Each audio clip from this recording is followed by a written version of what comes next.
This is my YouTuber apology. Because I'm getting cancelled by Game Freak. Could you imagine they cancel me by banning me from ever playing a game again? Like on a cellular level. Okay, this is a serious apology. Listen, I'm sorry, Game Freak.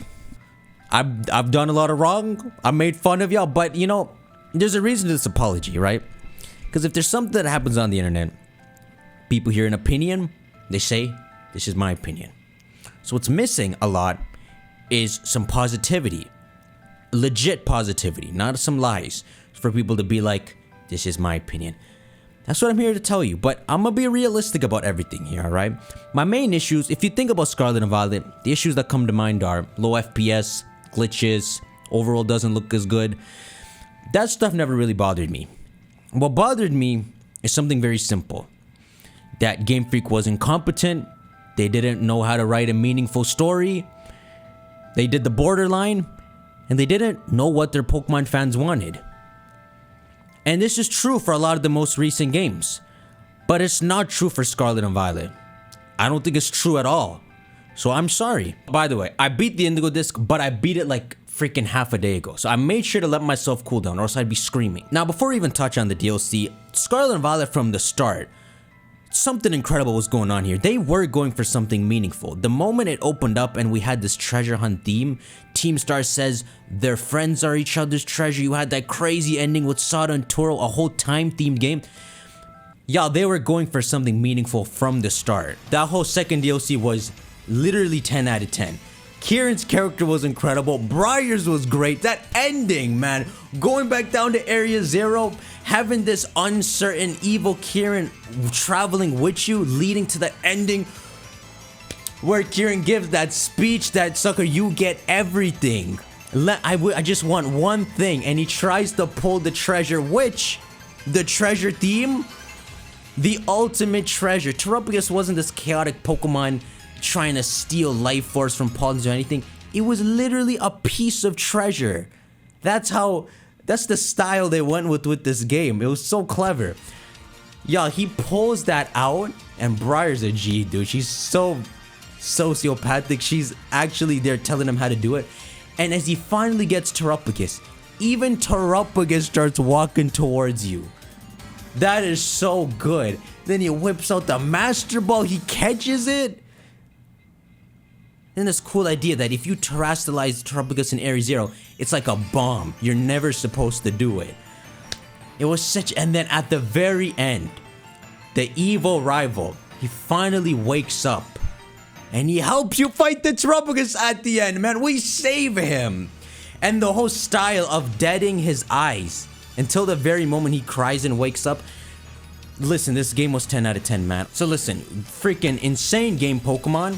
No. Insane game Game Freak, Pokemon, fire your entire marketing team and find some competent people. I can say this because this isn't Game Freak, alright? Game Freak, they worked on Pokemon. You know you ruined that ending, right? Why in the hell, two things I must say that come to the tip of my mind. Why did you shadow drop the 19th type on your website? That's how they just decided to do that. Something that exciting since almost 10 years. We have not gotten a new type. You finally conjure up this idea of a new temporary type that fuses them all. You freaking shadow drop it on your site. I know Game Freak's not responsible for that. Fire your whole team. You guys are ass. Like actual ass. Second thing. Why the frick did you show the ending of the game on the key art? What was the point of that? There was some serious tension that Game Freak was planning with that final trip down to Area Zero, right? Because you're not supposed to know Kieran's gonna freaking wake up, steal Terrapagos. So you're supposed to be, you know, Briar calls you up to the classroom and she's like, listen, I need y'all to come with me to Area Zero. I finally got permission. Kieran pokes his head up like, a legendary Pokemon, I'm coming too. You're supposed to be a Pokemon fan thinking, alright, this ain't gonna lead anywhere. I mean, he's just Kieran, but let's see where this goes. Then you're going down to Area Zero and you're seeing, listen, there's a rubber band effect here. We saved Kieran at the end of Blueberry Academy. That's the point. We saved him. He just needed to cool down and he would have been back. So you go down to Area Zero and you're seeing him wake up again. You're seeing the little brother in him again. You're seeing him talk to his sister the same way again. Even at the very bottom, when the sister's saying, hey man, call Damo right now. Or we'll call the main character right now. And Kieran, because he looks up to you, he calls you. He's like, bro, come on, we gotta go. The rubber band is that he was so close to being saved that the moment he sees Terubagus, he freaking goes fully back into evil and tries to beat you once again. It was supposed to be a plot twist. Why? What the hell is your problem? Why would you if you wanted some cool key art, make it look like Briar's the final villain. We already suspected her anyway. What was the point of showing some badass Kieran doing that?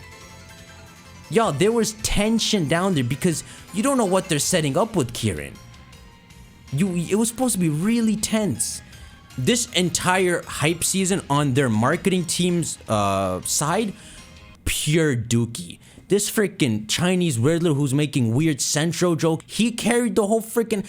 The marketing team is entirely out of touch with their fan base. Y'all need to hire some new fresh ass people who actually know how to hype people up. The thing is, you see they shadow dropped the 19th type. Why can't we just discover that in game?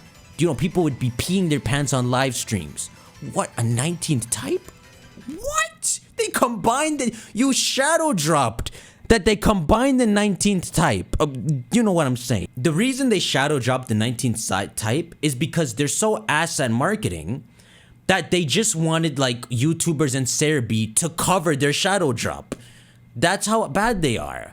I know in terms of Pokemon, it's a few things. It's like Game Freak, Creatures, Nintendo, something like that. There's multiple parties involved. So Game Freak's just making the game. But if it's true Game Freak made this game and the marketing team for Pokemon is what butchered this all, I'm super pissed. Because, bro, they tried their best to put out a meaningful product with this whole treasure hunt theme. They touched on bullying. The marketing team for Pokemon, their idea of just hyping people up is just spoiling stuff that is flashy to reel people in. You know, so the Walking Wakes, the other Paradox Pokemon, 19th type. The key art spoiling the ending of the game? What a freaking group of dumbasses. That pissed me off. We all thought Briar would awaken Terubagus. You spoiled that it's Kieran instead who actually sets the whole big climax into motion. But listen, Game Freak, you did a really good job. In that moment where Kieran is kind of in shock and he's not helping you fight, and Carmine helps you fight, and they set up that she only has one Pokemon alive. And then at the end, Kieran, he freaking cries and he gets the shine back in his eyes. And he helps you fight. And he says, you catch it. And he lets go. That was fire. The only reason I kept saying kill Kieran is because I didn't know Game Freak could make a compelling character out of Kieran. So I'm like, the easiest path for you is to just kill him. They did him way better than if they listened to me. They did a really good job with them.